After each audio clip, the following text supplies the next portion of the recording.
विश्व 24 न्यूज हर पल आपके साथ। सुषमाबाई, तुला माहित तरी आहे का तू कुठल्या धर्मात जन्माला आली असते? कसला कचरा भरलाय ग तुझ्या तोंडात? नुसता कचराच भरलाय का आणि काय भरले? कुत्र पण म्हणवण्याच्या लायकीची नाहीस तू. कुत्र पण इमानदार असते. कुत्रे स्वतःच्या धर्माविषयी संतांविषयी बोलताना तुझी जीभ कशी झडली नाही ग? हलकट हिंदू म्हणवण्याच्या लायकीची नाहीस तू.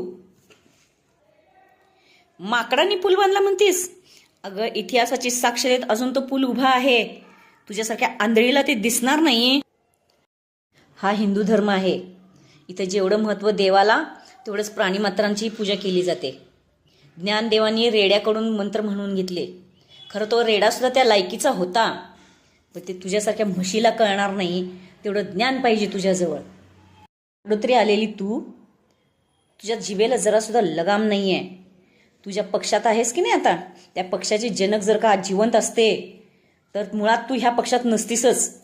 आणि जरी असतीस आणि ही भाषा जर का तू वापरली असतीस ना, तुझी जीभ हासडून हातात दिली असती. पूजनीय बाळासाहेब पूर्ण हयात त्यांनी आपली हिंदू धर्मासाठी वाहिली आणि तू त्यांच्या पक्षाची म्हणवतेस. लायकी नाही तुझी त्यांच्या पक्षाची म्हणवण्याची. भाडोतरी कुठली. थोडं इथं तोंड मार, थोडं तिथं तोंड मार, एवढंच करत फिरणार आहे तू. त्याचं थोडं लुबाड, याचं थोडं लुबाड, जिकडं गुळ खोबरं तिकडं चांगलं भलं म्हणणारी तू. तुला दुसऱ्या धर्माविषयी प्रेम आहे आणि आपल्या हिंदू धर्माविषयी काही वाटत नाही. निर्लज्ज हलकट बाई कुठली तू. लक्षात ठेव, यापुढे जर का तू असली वायफळ वायचाळकी केलीस तर तुला आम्ही कोल्हापूरकर आपली कोल्हापुरी हिसका दाखवल्याशिवाय सोडणार नाही. शिवबाचे मावळे होत आम्ही. नाही तुला कोल्हापुरी पायतानानं ठोकली तर बघच.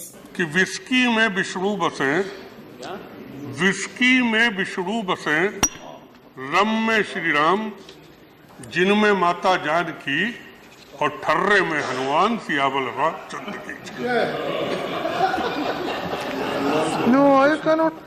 अच्छा, गाय हमारी माता है तो बैल हमारा क्या हुआ? इसका जवाब दे दो। माझ्यासहित अखंड वारकरी संप्रदायाचा संताप झाला.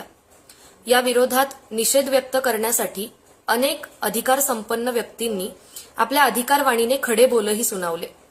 त्यामुळे या विरोधातला कोणताही निषेध व्यक्त करण्यासाठी किंवा कोणाच्या समर्थनार्थ एखादं विधान करण्यासाठी म्हणून मी एखादा व्हिडिओ बनवावा इतका माझा अधिकार नाही.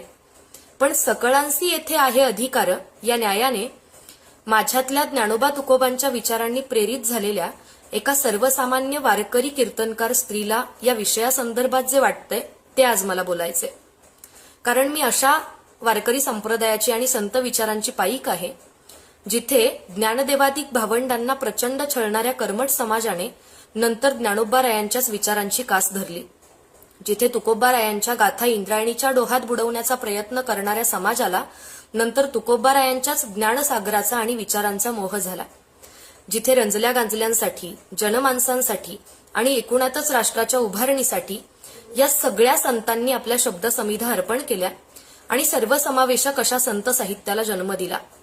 माणसांमध्ये भेद नष्ट करण्यासाठी यारे यारे लहान थोर किंवा भेदाभेद भ्रम अमंगळ या न्यायाने या सगळ्या संतांनी समानतेचा दर्जा मिळवून देता देता प्राणीमात्रांना सुद्धा तितकंच निखळ आणि पवित्र प्रेम दिलं.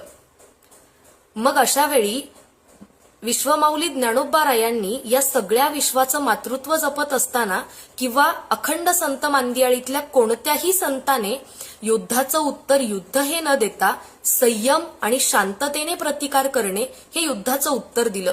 अशी ही कळवळ्याची जाती असभ्यतेला सुद्धा सभ्यतेनंच सामोरी जाते.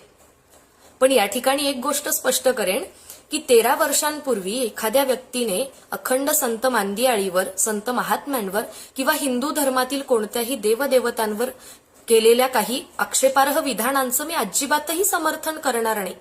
त्या विरोधात निषेध व्हायलाच हवा.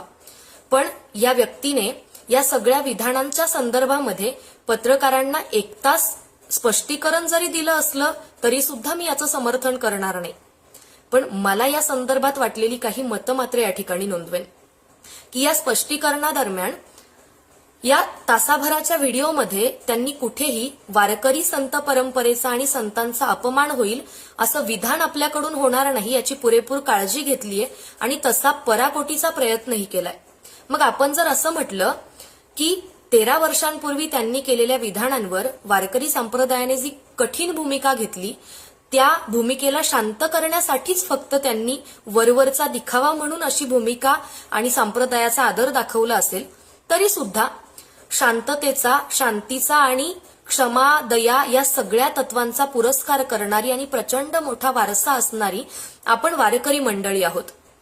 त्यामुळे आपल्या आईवडिलांना बोलल्यावर प्रत्येकाला राग येतोच, तसाच आपल्याला सुद्धा आपल्या आईबापापेक्षा सुद्धा जास्त जवळचे आणि पवित्र असणारे सगळे संत महात्मे त्यांच्या संदर्भात विरोधामध्ये केलेल्या एखाद्या विधानाचा आपल्याला संताप होणं, चीड येणं अगदी साहजिक आणि स्वाभाविक आहे. त्याचा निषेधही व्हायला हवा, तो होतोय याबद्दल काहीच म्हणणं नाही. पण ज्या प्राणी मात्रांवर संतांनी माणसापेक्षाही जास्त पवित्र आणि निस्वार्थ प्रेम केलं, त्याच प्राणी मात्रांचा नावाचा उल्लेख करून अगदी आक्षेपार्ह वाटणाऱ्या किंवा भडक वाटणाऱ्या काही विधानांमध्ये या गोष्टीचा प्रतिकार करण्यापेक्षा आणि अपमानाला अपमानाचाच बदला घेण्यापेक्षा आपण जर माऊलींच्याच शब्दात, माऊलींच्याच भाषेमध्ये माऊलींची लेकरं म्हणून या सगळ्या विषयासंदर्भामध्ये या प्रवृत्तीसाठी जर फक्त इतकंच म्हटलं की जे खळांची व्यंकटी सांडो तया सत्कर्मी रती वाढो आणि प्रेम, श्रद्धा किंवा क्षमा हा आपला ईश्वर उपासनेचा मार्ग जर जपत राहिलं तर मला वाटतं याहून दुसरं वारकरी संप्रदायाचं सार्थक आणि यश असूच शकत नाही. रामकृष्ण हरी. कि विस्की में विष्णु बसे, विस्की में विष्णु बसे, रम में श्री राम, जिनमें माता जानकी और ठर्रे में हनुमान, सियावल रामचंद्र की. अच्छा, गाय हमारी माता है तो बैल हमारा क्या हुआ? इसका जवाब दीजिए. राज्यातील महत्त्वाच्या आणि आपल्या भागातील ताज्या बातम्या पाहण्यासाठी आजच आमच्या विश्व 24 न्यूज चॅनलला यूट्यूबवर सबस्क्राईब करा आणि बेल आयकॉन प्रेस करा.